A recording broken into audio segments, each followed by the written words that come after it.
John, thanks so much for taking the time to chat. Do you want to quickly introduce yourself? Yeah, I'm John Romero, and I'm a video game designer, and I am in Galway, Ireland. Love it. And I was curious, like, did you always imagine yourself doing some kind of creative or technical role growing up? Obviously, you started quite young, but was it something that you were always driven towards, even at a young age? But when I was really young, I drew. I basically was drawing all kinds of stuff that, eventually was drawing comics, but at the beginning it was just drawing. At the time, it was semi trucks, like 18-wheeler type trucks, because it was the 70s and that was the hotness back then.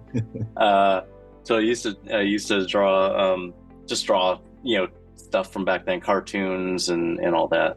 But yeah, I've always been creative, and eventually that kind of led into programming and making games because I just love playing games and decided, hey, can't I just make games? But yeah, when I was really young, I was drawing because we didn't have any money, and I didn't have hardly any toys, so I just did what was most interesting. So instead of playing with 20 pieces of wood that would be like in different combinations, drawing was way more interesting to me. So I kind of started with that. I love that. Just a quick side story. I promise it's leading somewhere, but for me, same thing. Like growing up, didn't have much money. Lived in like shared same bedroom as my mom growing up, and all my friends had computers. I was obsessed with Doom.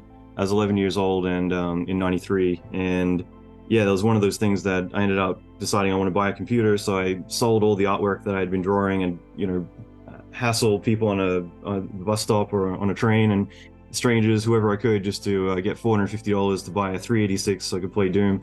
Turns out I got ripped off. It was a 286, not a 386.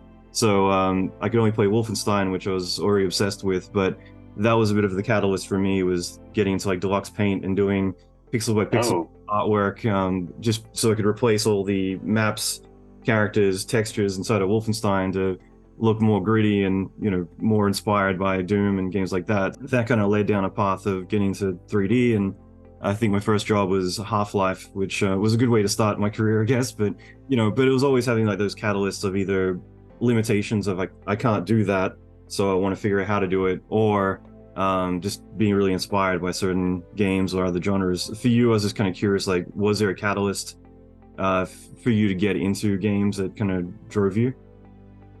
Well, first I'd say that's really incredible, the similarities between, our paths, like starting out with nothing and then trying to get somewhere. For me, the catalyst it was super lucky, but I loved video games. I was playing video games as much as I could, and it cost money, and I was 11 and had hardly any money. This is just before I got a paper route to just get money. And I think I was mowing lawns at the time for money. And luckily, my friend came and saw me, just came to my house in the summertime and said, I just found a way that we could play games that cost no money. I'm like, no way. So I just jumped on my bike. He didn't tell me where it was, and I just followed him all the way to the local college and rode our bikes over to the computer lab, went inside expecting to see video games, and instead we see terminals. And he gets on one of the terminals, and he had a user account, username and password from a neighbor 2 doors down from him, and basically got on there and started to log in and started showing me these text games.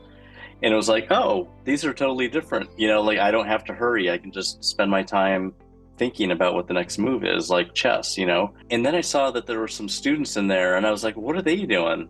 Are they playing games too? And he's like, no, they're programming. And I'm like, what is that? And he's like, well, they're programming, like they could make that game. They're telling a computer like how to make something. I'm like, I want to do that.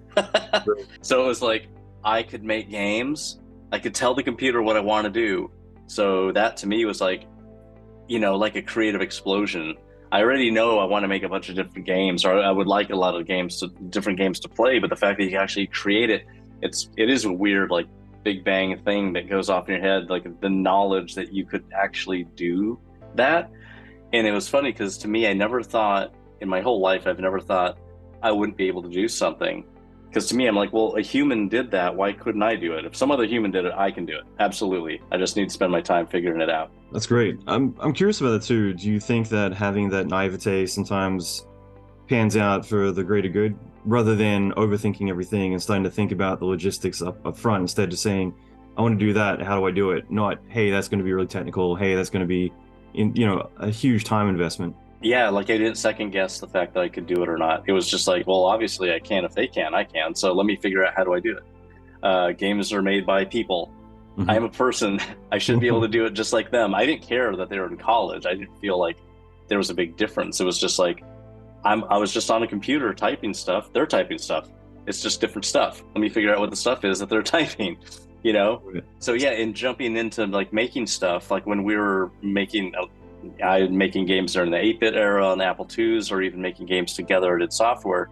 We just started making a game. We had the idea, which took probably 10 minutes, and then we just started making it. And there were no prototypes. We just made games, and we knew what the game would end up like. So we just burned through it because it was only a couple months. I mean, you can't make a gigantic, epic thing that is unknowable at the beginning. It's like, it better be knowable because we're finishing really fast. So, Right. so we were used to just going and doing. Later, obviously, with bigger games, you have to do a lot more planning. But at the very beginning, it was really great training wheels to just jump in and just make things. Exactly. Just get in, get your hands dirty, break stuff, and see what happens.